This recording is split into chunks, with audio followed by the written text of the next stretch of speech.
تو عتبۃ بن ربیعہ وغیرہ ان لوگوں کو اتنا مارا کہ خون خون ہو گیا تھا، چہرہ نظر نہیں آ رہا تھا. ما یعرف ما یعرف انفہ من فمی، ان کا منہ کدھر ہے ان کا ناک کدھر ہے نہیں معلوم ہو رہا تھا، خون لت پت. تو بے ہوش ہو کے لوگ اٹھا کے لے کے چلے گئے. بنو تمیم ابو بکر کے قبیلے والے بولے ابو بکر مر گیا تو ہم لوگ جو ہے نا جنگ کر دیں گے، قتل کر دیں گے سب کو. یہ حالت تھی. ہوش آیا ان کو تو بولے کہ محمد کا کیا حال ہے؟ بولے لا اکل ولا اشرب حتی اراہ. جب محمد کو مار رہے تھے صلی اللہ علیہ وسلم بولے نہیں مجھے لے کے چلو پلیز، جب تک میں ان کو نہیں دیکھا میں کھانا پینا نہ کھا سکتا نہ پی سکتا. تو ان کو اٹھا کے جب لے کے گئے ان کے ابا ناراض ہو گئے. ابن تیمیہ رحمۃ اللہ علیہ لکھتے ہیں کہ ہر گھر میں کچھ نہ کچھ پرابلم تھا عربوں کے، یعنی بنو اللہ کے رسول کے خاندان میں. ان کے چچا اسلام نے لائے، لڑے، عباس رضی اللہ عنہ جنگ بدر میں اللہ کے رسول کے اگینسٹ میں شامل ہوئے وغیرہ وغیرہ، سب کچھ ہوا.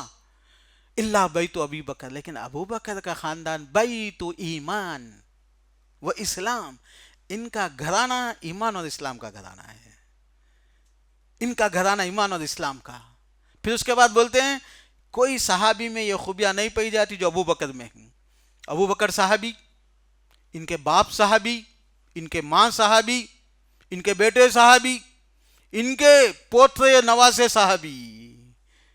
عبداللہ بن زبیر بہت بڑے صحابی، ان کی ماں اسما اللہ کے ابو بکر کی بیٹی، اور ابو بکر ان کے نانا، ایسے بہت. تو سبحان اللہ، 4 نسلیں صحابہ رہیں اور اللہ کے رسول صلی اللہ علیہ وسلم کا ساتھ دیں. یہ کسی اور خاندان میں یہ فضیلت نہیں پائی جاتی.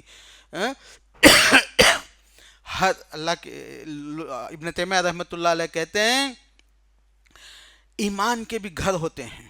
آپ کو معلوم ہے نا، خاندان، بعض خاندان خوبصورت ہوتے، بعض خاندان مالدار ہوتے، بعض خاندانوں میں پہلوان پیدا ہوتے، بعض خاندانوں میں جھوڑے بدماش پیدا ہوتے، سب لوگ بدماشی کرتے رہتے. تو وہ کہتے ہیں ابن تیمیہ کہ للایمان بیوت، ایمان کے لیے بھی کچھ گھر ہیں، ایمان کے لیے بھی کچھ فیملیز ہیں. وبیت ابی بکر من بیوت الایمان، ابو بکر کا گھر ایمان والے گھروں میں سے ہے.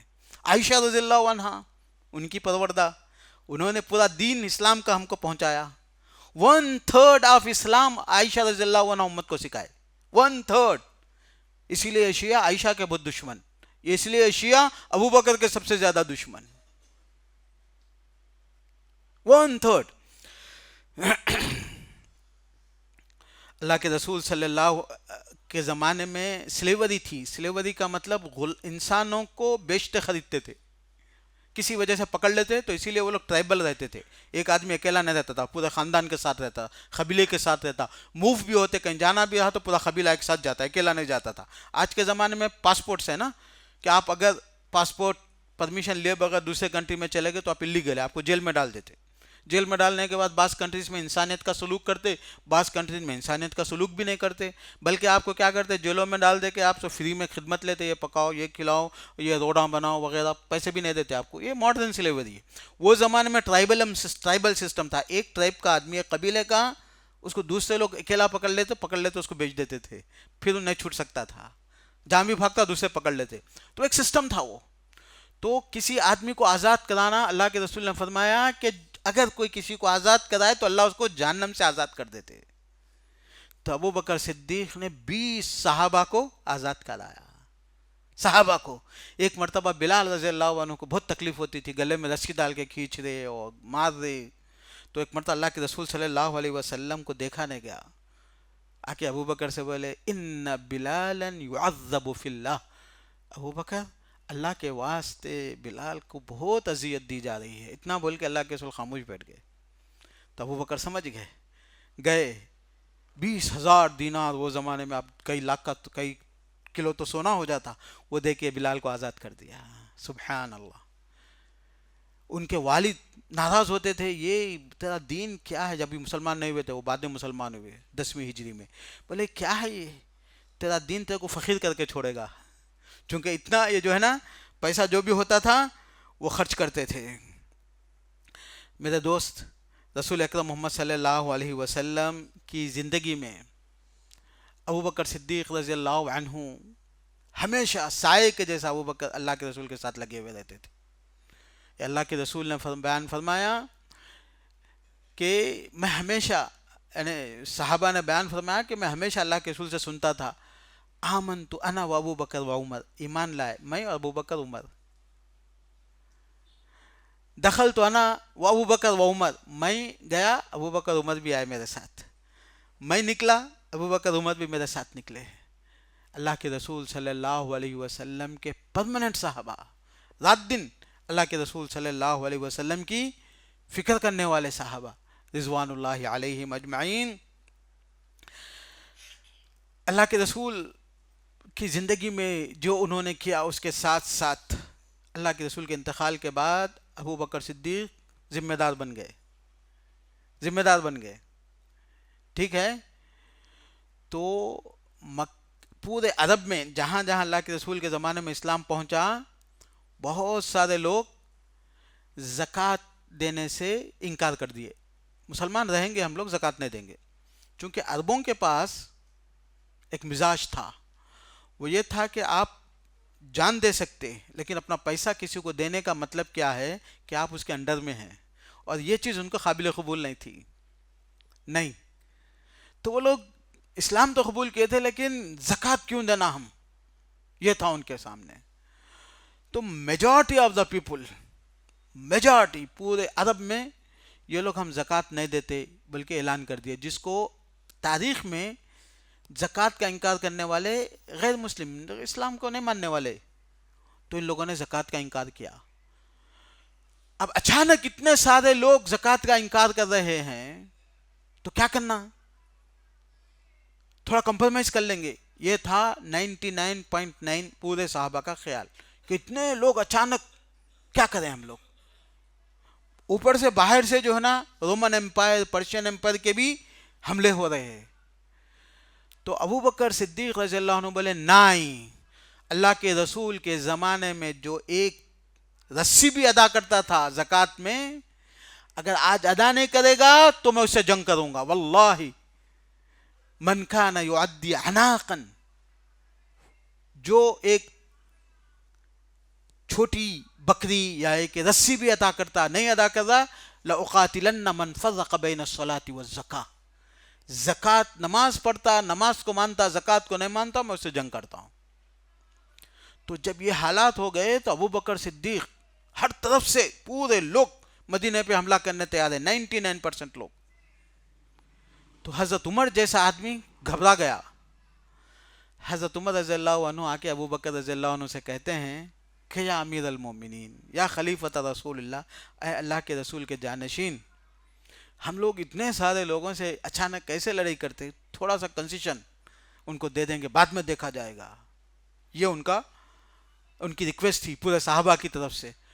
ناراض ہو گئے، غصے میں آ گئے، اخوار فی الاسلام و جبار فی الجاہلیہ، عمر جاہلیت میں جب تھے، کفر میں تھے، تو تمہارے بہادری کے تو چرچے تھے، تم تو کسی سے دباتے نہیں تھے، جھکتے نہیں تھے، آج یہ کیا بات کر رہے ہیں، کیا اسلام میں آنے کے بعد بزدل ہو گئے تم؟ اللہ کی قسم، اگر مدینے کے کتے امہات المومنین کے پیر بھی کھینچتے چلے جائیں تب بھی میں اللہ کے رسول کی بنائی ہوئی آدمی اور یہ فیصلوں سے میں ٹل نہیں سکتا۔ سبحان اللہ۔